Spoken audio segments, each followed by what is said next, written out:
So we're off to see Capitan Maravillosa. Mar-Vell-icious. I hope this will be better than the last one.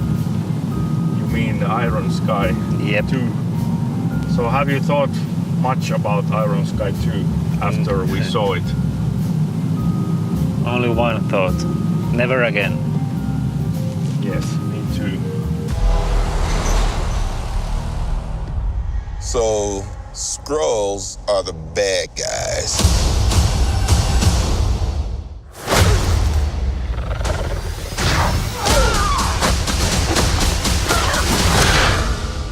And you're a Kree, a race of noble warriors. Heroes. Noble warrior heroes. But anyway, going back to the newest Marvel movie we're going to see today, I just want to say right off the bat, man, that when Avengers Infinity War came out initially, I gave it a hard time, saying that the movie was played too safe, in my opinion, and they could have used the 10 years of world building with a more nuanced story and a bit more tragic stuff. And I didn't feel that the story was, because everybody was going crazy about the risks the studio took with the story, whereas I felt that it was the most logical story you could do with a two-parter movie. Of course, your first part, if you want the movie to have any dramatic impact, the first part has to end in the worst possible way. So the ending was not surprising at all to me. It was like the most obvious thing. Yeah. But having said that, between seeing Infinity War and today, I brushed up a little bit on my Marvel movies, because there were many that I had seen, but I couldn't recite even one scene from those. Yeah. And other minor ones that I hadn't seen at all, Thor 2. And yeah, I went back and I watched almost all of the Marvel movies I had missed, and I have to say that after that, and seeing Infinity War again after that, it got a little bit better. I have a bit more appreciation for it, but still, the main points of criticism I had for it still stand, but I like it a little bit more. Yeah. And I do feel that Captain Marvel, because it's released 1 month, 2 months, 2 months before Avengers Endgame. Of course, we all feel that it's going to be the logical appetizer for the main course, and maybe Spider-Man in Europe or something is the dessert, or Spider-Man 2, they did it again. Is the cheese platter in between main course and the dessert. And funniest thing is that this Captain Marvel comes 1 month before the other Captain Marvel, Shazam. Oh yeah, the character that used to be Captain Marvel before Captain Marvel. Yeah, that's true. I'm not too familiar with the Captain Marvel backstory. Well, that's a funny story. Do you want to hear it? Of course.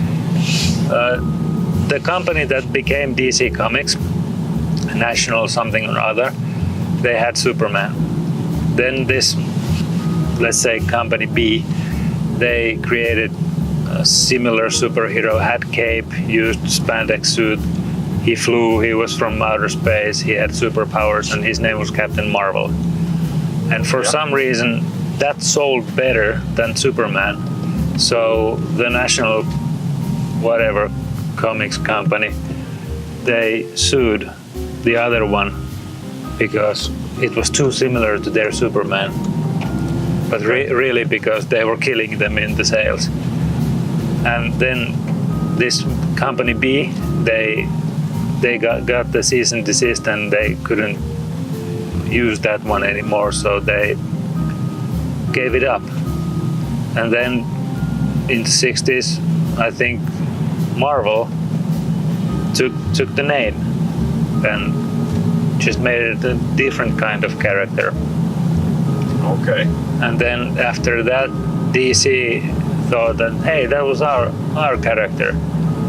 We want to use that, and then they had to use Shazam because they couldn't use the name Captain Marvel anymore.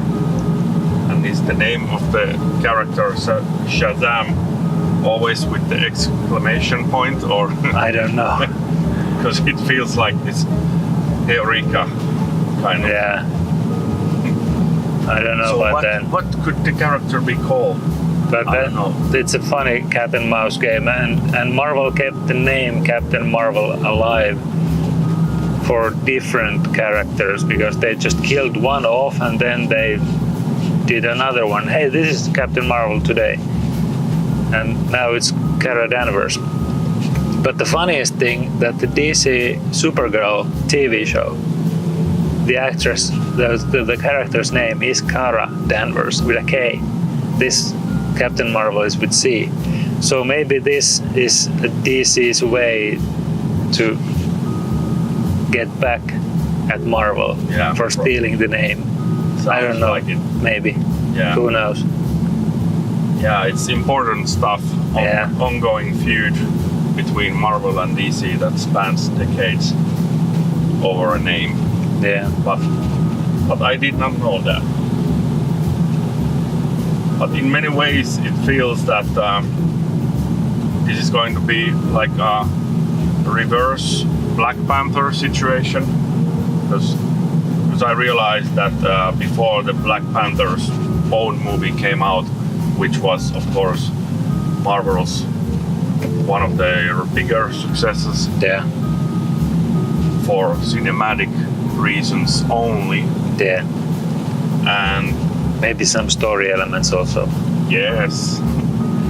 Yeah, before Black Panther got his own movie, they introduced him in Captain America Civil War. Yeah.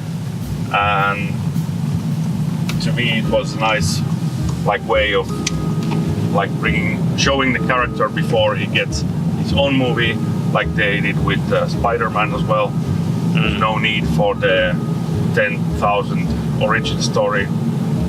And in a way I feel that here they are doing the opposite. So Captain Marvel gets first her own movie, which paves the way for her smaller but I think decisive role in Avengers Endgame. So, and they whip it out a month or 2 months before Endgame. So I'm feeling that the movie will be like this, like an appetizer, and we know that it takes place in the 90s. Yeah. So that always is I think they are going to crank up the 90s vibe to the max. And there's also an homage to one movie maker from indie guy from the 90s. 37. My girlfriend sucked 37 dicks. In a row? The guy who just keeps on talking and talking, even though his character's name is silent. But I think the major thing we haven't even touched yet, because we are sexist pigs, is the fact that this is the first Marvel female superhero movie we are getting. You always have to think about that DC had a very big hit with Wonder Woman. Yes. And this will be weighed up against that also. Do you think it's a coincidence that the Wonder Woman sequel is called 1984, I think? So I think it takes place either in a dystopian society of the future, or it will be taking place in the 80s, and Captain Marvel is taking place in the 90s, and both are rival female superheroes. Who knows? Maybe this is a conspiracy theory that Iron Sky 2 should have tackled. I'm gonna edit the sad trombone in this. But yeah, I would say I don't have any particular feelings about the Captain Marvel being the first Marvel superhero, female superhero movie. Because yeah, I don't think it. Well, I'm going in with an open mind. Yeah. I hope just that the movie has some good ass kickery and hopefully not too much of those Michael Bay-ish Transformers fight action scenes when you can see what the fuck is happening. It's one of the reasons I really enjoyed the criminally underrated Annihilation that was released straight to Netflix here in Europe last year, was the fact that it has an all-female main cast and it's not underlined or showed into your face. Yeah. So I'm just excited to see, or excited-ish, to see another Marvel superhero movie. Yay. Yeah, there's like 25 of them already. The boundary's getting bigger, it's expanding. We're talking cities, states. You need to know what's inside. So do I. It's beautiful. So, Captain Mar-Vell, I give an A for adequate.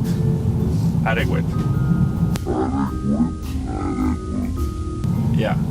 I think it was, wait for it, marvelous. Really? I liked it. There were things in the beginning that it felt slow and maybe a bit boring, but in the end, it won me over. I felt kind of the opposite, that I was intrigued in the start, even though the spacey stuff felt like an episode of Star Trek-y science fiction show than a blockbuster movie. And then the middle was kind of boring and slow, and then the end just went into full-blown like overdose. Yeah. That tonally I felt that all three acts were really different from each other, and they did not necessarily gel that well together. The beginning it felt a little bit weird because we didn't know what the hell was happening. Yeah, there were no title cards. Yeah, and the whole like storytelling device of no memories and then just jumping into memories was, of course, it was purposely jumping inside memories was done on purpose to seem confusing, but it still was a little bit hard to keep track. And then later on, there were like things that were explained with a crowbar and felt like really ham-fisted. And I was also talking before how I liked Annihilation because it doesn't like dial in the fact that the lead characters are female. And here I felt that it could have, or I think all films would benefit from that you don't make a number out of that. But here it felt like kind of too dialed in that. Oh, I felt that I don't know the character from the comics, how she is like personality-wise, but it felt kind of a bit cocky and on the nose in not a natural way, because of course you can have a cocky character that makes funny one-liners and is sarcastic and it works, but here it felt like kind of too tacked on, and all those woohoo things, and like it's in the big climax she's just decimating stuff and making these sounds as if it's only a game or a fun thing to do for her, which is like okay. If I recall correctly, this Carol Danvers is just one of those Captain Marvels. Yes, that much I The understood as character well. has maybe 5 or even 7 different persons who don the name Captain Marvel. Yeah. And I don't know if it was because of Wonder Woman that they chose Carol Danvers out of all of those Captain Marvels. Yeah, could be. Maybe because she's human. In the comics, she didn't get her powers from the engine explosion. Okay.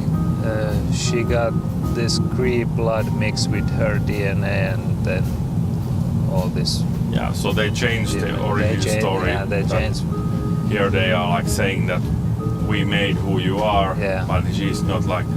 Yeah, I think maybe it was just kind of this empower by being yourself you can achieve anything kind of Yeah. message that was dialed in the movie version of the character.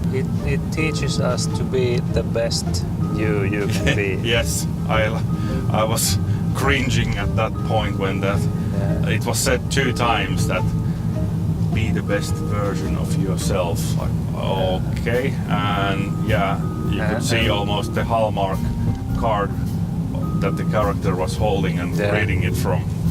And remember that anger leads to pain, and pain leads to suffering, and suffering leads to the dark side. Or Yeah. no, that's a different movie. Yeah, like the antagonists were Yeah. like looked a little bit like Yoda, so they could have said it. Yeah. But I still hate Ben Mendelsohn. Well, I think even though he had good quality in him in this movie. yes, this was a redeeming movie for him because Still he's been kind of bad. He's been typecast really hard. Yeah, well, I- he's the dickhead in Star Wars, he's the dickhead in Ready Player One. He's the dickhead or the played dickhead in The Dark Knight. Yeah, The Dark Knight Rises. so he's a dickhead. Yes. But here he won me over, which was like one of the more preferable or enjoyable twists Yeah. the movie had, or like that implies that the movie had lots of twists, which it did not.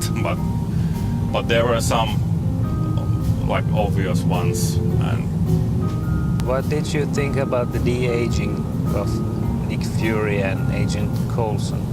I think they were pretty well done. Because was it in Captain America Civil War? There's the young Tony Stark. Maybe I don't know. I think it was Civil War, and there the shots were not so close, and it looked okay even there. And here they were more close-up shots from both, and I really couldn't tell the like. Well, maybe in some parts there was a you little could bit. see from Coulson that was. Yeah, there was but, some- But you couldn't see from Samuel L. Jackson. Or maybe you saw so much of him that you just got used to it. Yeah, and yeah, they were well done. No complaints there. Yeah. And still, DC couldn't get the mustache off of Superman's face. I don't know why. Some guy did a video in YouTube, said that I did this in an hour. Yeah, And- with the deep fakes technology. Yeah, and DC used whatever $1 million, and they still fucked it up. Yeah, and imagine the porn you will be able to do with deep fakes technology. You can add mustaches to both male and female actors. Yeah, It'll be so great. what a push. But yeah, I felt it was an okay movie. It was entertaining, but it kind of left me confused about, for example, what are the powers that Captain Marvel has, because it was kind of clearly defined what the race she thought she belonged to has and how it works. That was pretty well established. But then when there's the revelation that she has the powers within her even without the help of the Kree race, was it? Yeah, even without the Kree enhancements, she just has to unleash them and believe in herself. And at that point, the movie kind of lost me. Like I was, okay, so she can do anything. So she's like the Superman of the Marvel universe, and she doesn't need a spaceship to change galaxies. So okay, she can do anything. And you're going to explain that she hasn't been around when the whole Avengers Infinity War is going down because she has better things to do somewhere else. We know why she wasn't there, I think. Yeah, it felt kind of a lousy explanation, but yeah, of course, ham-fisted. Yeah, and of course, whenever I feel that whenever you introduce like an all-powerful superhero into the mix with other superheroes who might have like one or two special traits, it becomes always problematic to like managing to play it in a logical way that everybody has something to do. Because at the end I was watching this movie and thinking like, okay, if she's gonna be in Endgame, like what is everybody else going to do? Because she seems to be perfectly capable of handling everything by herself. Yeah, but if you want to know what power she has, it's simple. She's got all of them.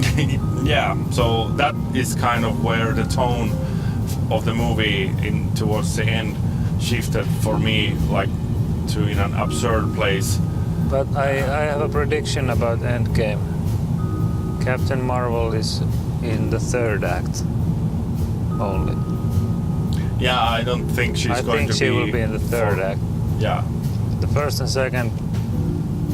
Maybe the first one will be just to see what's left. And from the second act on, they will start to build up their army, and Ant-Man comes and whoever's left. And then just at the end of the Act 2, Captain Marvel comes and goes like, so, who's left? What's the situation? What's been happening? Let me handle Thanos. Yeah. And then who's this Thanos guy? Yeah, like... Who's this purple Rick Harrison guy? He owns a pawn shop? What? Yeah, but, well, we know already that Avengers Endgame is going to be like 3 hours long or something. So maybe the first 2 hours will be Captain Rogers and the Hulk and Thor moping around and looking at the death toll numbers. At the end of Act 2, Tony Stark dies. For real. At the end of Act 2, he dies for real. Mark my words. But to finish things off, where would you rank Captain Marvel inside the Marvel movies? Mar-Vell or Marvel? Mar-Vell? 2 words. 2 words. Yeah. Well, the first Iron Man I liked. The second one was, I think it was boring. The third one I don't remember so much.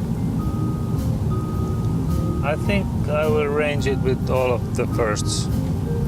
One minor complaint was that in this movie I kind of started to feel that they are throwing in too much like tongue-in-cheek references and like the whole naming thing for the Avengers initiative. Yeah. In the end was like, well, if you complained about Han Solo getting his last name in Solo, a Star Wars story, I didn't. You're gonna hate this one as well, because it was just on the same line with that, and it didn't. There was chuckles here and there, but they are starting because they have amassed so much material, so much movies that it's nice to kind of write this web of intertwining stories and where does this fit with the timeline and so on, and then you can throw in references from all the movies, like to give a wink to the audience and to also show that you have done, your research team has done their homework. But here the strains were starting to show that I'm not chuckling so much anymore as I used to with all these things. Yeah. Well, I will end with the fact that I was surprised that there wasn't more of the 90s Earth stuff as I was thinking. Because in the beginning I was sure that it was going to be like, first act is Star Trek-y science fiction story with seemingly TV production values. Yeah. Second act is going to be the first Thor movie all over again with the fish out of water, alien on Earth stuff. And then the third act will be the two worlds clashing on Earth and the main character saving the day. And it didn't not go exactly like that, which was a plus, because it would have been even more boring. So I applaud that they didn't fully go with the fish out of water route. All in all, I'd say a solid 8.75 on the first run. Maybe when I watch it second time, maybe it goes even higher, who knows. Yeah. If I were to drop the Marvel movies into 4 tiers, this was in the 3rd tier. So not in the worst, but in the 2nd worst. So there's like in the 2nd tier I would put like a bit more original stuff, and into the first one like the really enjoyable, the excellent, like Guardians of the Galaxy. Yeah, which the first I like one. the both first one especially, and the second one maybe in the 2nd tier. Too bad the third one will suck. Yeah, probably.